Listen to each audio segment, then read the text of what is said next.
The alien princess was left to die. One human refused to walk away. The scanner screamed at me before I even had my boots on. I was halfway through a cold cup of coffee when the proximity alarm lit up the entire console of my salvage barge, the Rusted Favor, with flashing orange warnings. I had been parked in low orbit above Veltheris for exactly 40 minutes, running standard debris sweeps, and nothing about that dead moon was supposed to surprise me. The job was simple. Grab the abandoned satellite carcasses floating in orbit, log them, tag them, move on. Nobody lived on Veltheris. Nobody had for 11 years, not since the Conclave shut it down after the political collapse of the old Vel administration. But the scanner was reading a heat signature. Biological. Alive. I sat there for a full minute just staring at it, because that is what you do when the universe decides to drop something impossible into your lap. You stare at it, and you hope it goes away. It did not go away. My name is Cade Ellison. I am 38 years old, ex-military field medic, current nobody, licensed deep space salvage contractor, operating on a very thin profit margin, and a ship that smelled permanently of burnt wiring. I was not a hero. I was not looking for trouble. I had a delivery quota to meet and a lender breathing down my neck over the engine refit I had done 6 months ago and still had not fully paid off.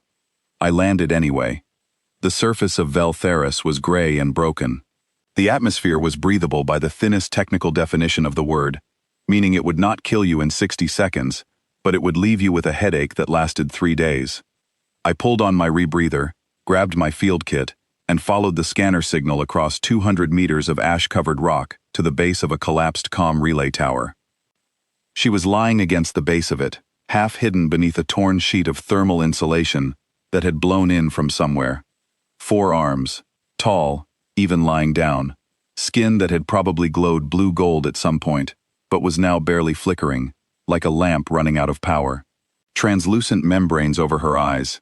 She was dressed in the ruins of something ceremonial, fabric that had been expensive once, heavy with embroidery, now caked in ash and dried blood. Her wrists were locked in metal cuffs, thick and black, with tiny lights on them that blinked slowly. Red. She looked up at me. Her translator chip, which I could see embedded just below her left jaw, clicked and warmed up. When she spoke, the words came out in broken but recognizable Galactic standard. "You should not be here," she said. "Leave." "Yeah," I said, crouching down beside her. "I get that a lot." Her name was Saravi Vel. It took me the better part of an hour to get the whole story out of her, partly because she kept telling me to leave, and partly because the conversation required both of us to work around the limitations of her damaged translator and my outdated language module. But eventually, piece by piece, it came together. She was Athari, the third daughter of the ruling family of the Athari Dominion, which was one of the older and more powerful nations within the Vathri Conclave, the same galactic federation that humanity was desperately and unsuccessfully trying to join. She had been brought to a formal ceremony 3 weeks ago, dressed in those robes, ready to be presented to a representative of the Keth sovereignty as part of a political unification treaty. The Keth were brutal in the ways that certain governments are always brutal, quietly and systematically, and the merger would have given the Athari Dominion enormous economic leverage in the outer sectors. All she had to do was agree, stand there, bow her head, say the words. She had refused, not quietly, in front of everyone, with witnesses and recording feeds and diplomats from 6 different species watching. Her family had not executed her. Execution would have been a scandal. Instead, within 48 hours, she had been labeled as mentally unstable, stripped of her title, and quietly handed off to a transport crew with very clear instructions. No body, no grave, no record, just a girl who had become inconvenient, dropped on a decommissioned moon like a broken piece of equipment. I listened to all of it without interrupting. When she finished, I opened my field kit and started cleaning the gash on her upper left arm. She stared at me. "You understand what I have told you?" "Yes," I said. "I understand that someone decided you were disposable. I also understand that I have antiseptic, bandages, and a ship, so let us start there." The cuffs were the real problem. They were Vathri dampener cuffs, designed specifically for Athari detainees. The Athari had a natural bioelectric ability, the capacity to generate and direct electrical pulses through their bodies, which made them uniquely dangerous and uniquely difficult to restrain. The dampener cuffs suppressed that ability by flooding her nervous system with a counter-frequency. They were biometrically locked and fitted with a secondary mechanism that caused them to gradually tighten if they detected any tampering. Her wrists were already bruised deep purple beneath the metal. She had maybe 6 hours before the damage became permanent. I got back to the rusted favor and started working the comm system. I called the nearest V3 Conclave relay station and explained the situation. They asked for my identification and registration. I gave it to them. They put me on hold. The line went dead after 4 minutes and did not come back. I called the human diplomatic outpost at Ochette Crossing, 3 sectors away. The officer who answered was a man named Lieutenant Graves, and he was genuinely sorry, which I could tell because he repeated it 6 times. Humanity was not a member of the Conclave. They had no jurisdiction over V3 territory or V3 citizens. There was nothing legally he could do.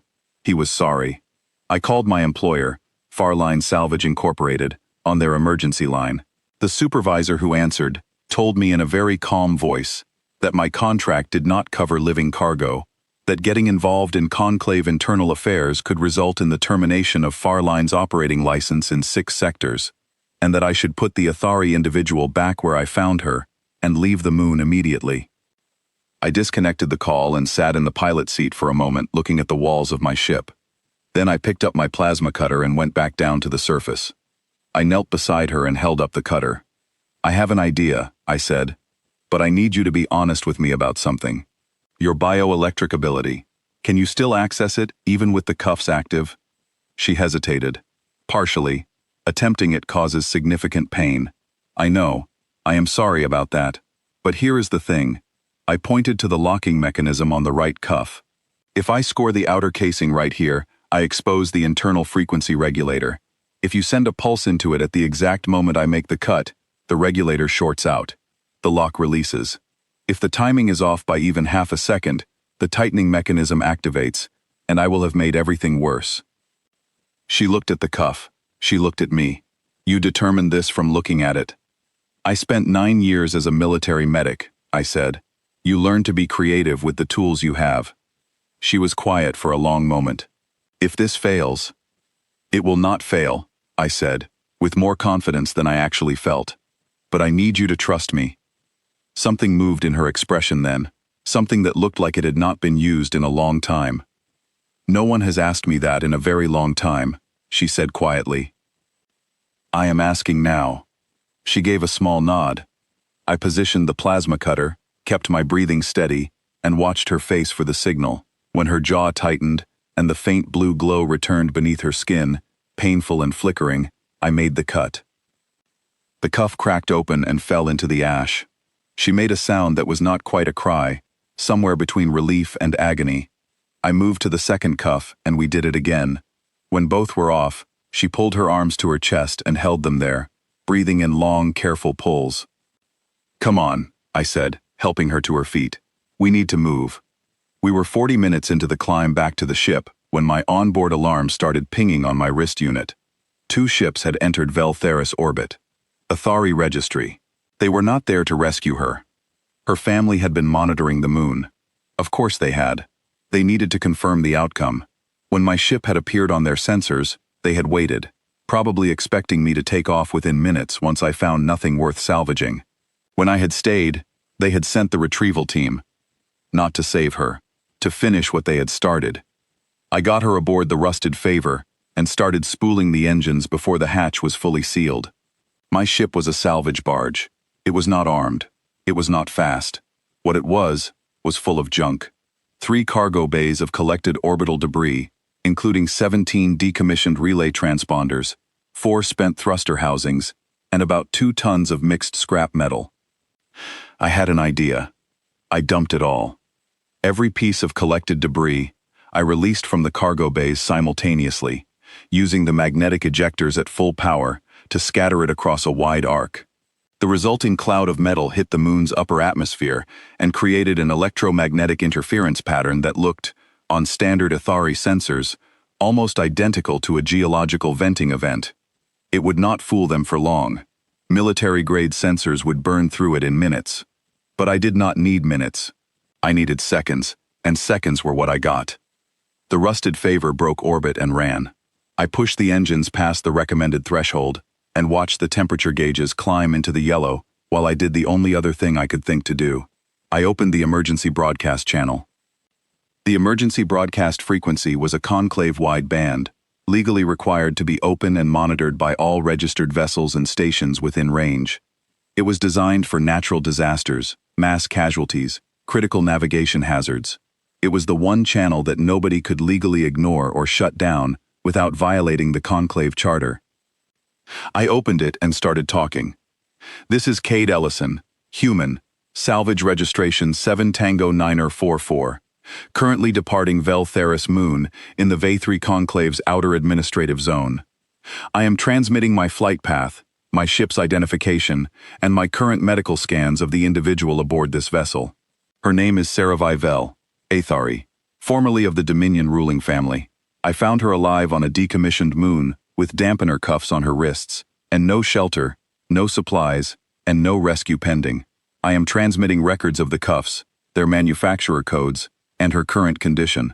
I am naming the Athari retrieval vessels now, in pursuit of my ship.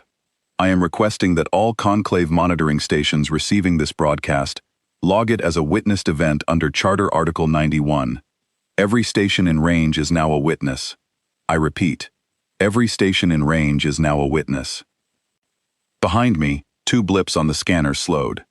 They did not stop, but they slowed. Because killing us now meant explaining it. Every station within 3 sectors had just logged my broadcast. The Conclave Emergency Channel was automatically archived and distributed to Conclave oversight bodies. If those ships fired on me, someone was going to have to write a report about it, and that report was going to reference a recording of a human salvager naming names on a public channel. Politics is a machine that runs on appearances, and I had just made this very visible. Saravai was strapped into the co-pilot seat, her arms wrapped in field dressings, watching me. That was extremely reckless, she said. Yes, I agreed, watching the scanner. And tactically effective, she added, after a pause. I have my moments. We made it to Oshet Crossing 11 hours later. It was an independent trade station, politically messy and jurisdictionally complicated, in ways that made it difficult for any single conclave nation to reach in and take something without filling out a considerable amount of paperwork first.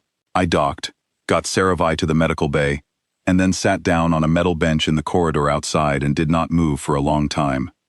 A conclave diplomat arrived within 2 hours. His name was something I could not pronounce and would not try to spell. He was polished and very angry in the controlled way that powerful people are angry when they cannot fully express it. He told me I had interfered in an internal Athari matter. He told me my salvage license was under review. He told me there would be consequences. I let him finish. He was thorough, and it took a while. Then I said, "Are you done?" He blinked. It was not a response he had anticipated. Yes. Good, I said. Here is what I want you to understand. You can pull my license. You can fine me. You can make the next several years of my life very complicated, and I suspect you will. But she is alive, and her own family put her on a dead moon to die quietly, and everyone knows that now because I made sure of it. So do what you need to do. I will still be here. He left without another word. Nothing was resolved that day. The Athari Dominion was powerful, and their reach was long, and I had made serious enemies in serious places. My salvage license was suspended pending review. Farline terminated my contract. The rusted favor had 2 cracked heat shields from pushing the engines too hard, which was going to cost money I did not have. But she was alive. 3 days later, when Saravai was well enough to walk without assistance, she found me on the same bench where I had apparently taken up permanent residence. She was wearing a borrowed station robe, and her bioluminescent markings had returned, soft blue gold moving beneath her skin like light through deep water. She sat beside me, and we stayed quiet for a while, the way people do when there is too much to say and not enough words for any of it. "Why?" she asked eventually. Not aggressively, not rhetorically. She genuinely wanted to understand. I thought about it honestly, the way the question deserved. "Humans have a word," I said. "Abandoned. It means left behind. Left to face something alone that you should never have to face alone. We have a lot of words for a lot of things, but that one we take personally. Every single one of us, somewhere in our history, in our families, in our own lives, knows what it means to be left, and we know what it means to have someone refuse to leave. She was still. Her membranes shifted slowly in the low light. I do not have this word in my language, she said. Not exactly. No, I said. I did not think you did. She looked at me for a long time with those pale, quiet eyes. You are a very strange species, she said at last. Yeah, I said. We hear that a lot. 6 months later, a conclave judicial review was opened. Not about me. About the Athari Dominion's use of decommissioned conclave territory for what the filing described as the extrajudicial disposition of a conclave-registered person. 3 junior officials in the Athari administrative structure were quietly reassigned. The political treaty with the Keth sovereignty collapsed without an Athari signature to finalize it. Saravi Vel filed for independent recognition under conclave charter, a long and ugly legal fight that her own family contested at every stage. She hired her own legal team and handled every meeting herself, wearing the same quiet steadiness she had worn on that broken moon, which I had come to understand was simply who she was. I stayed. Not because anyone asked me to. My license was eventually reinstated after the review went public, and Farline quietly offered me my contract back, which I declined. I picked up independent work, smaller runs, less reliable money. The rusted favor got her heat shields fixed. I learned enough Athari to hold a basic conversation, though Saravi's galactic standard had become significantly better than my Athari by the time I stopped counting. I was not a soldier anymore, and I was not a hero. I was a man with a battered ship and a cleared schedule, and no particular reason to be anywhere else. When the conclave's legal correspondence arrived for Saravi at her temporary address, it got forwarded to the rusted favor, which was docked at Ochette Crossing, or parked somewhere nearby almost every time. It was not a clean ending.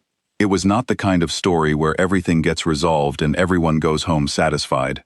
The Athari Dominion had long memories and patience I could not match, and the road ahead of her was harder than the moon she had survived. But she was alive, and she was fighting, and she was not alone. I have thought about it a lot, in the long quiet hours between sectors, when there is nothing to do but watch the stars and think, about why I landed, about what it actually cost me and what it gave me back. I was not looking for a cause when I found her. I was not built for noble gestures or grand stands. I was built for field dressings and broken equipment, and finding a way to make something work when everything around it has already given up. Maybe that is all it ever takes. Not a hero, not a fleet, just one person who looked at someone lying in the ash and thought, no, not today, not while I am standing here. I did not walk away. Turns out, that is enough to change things.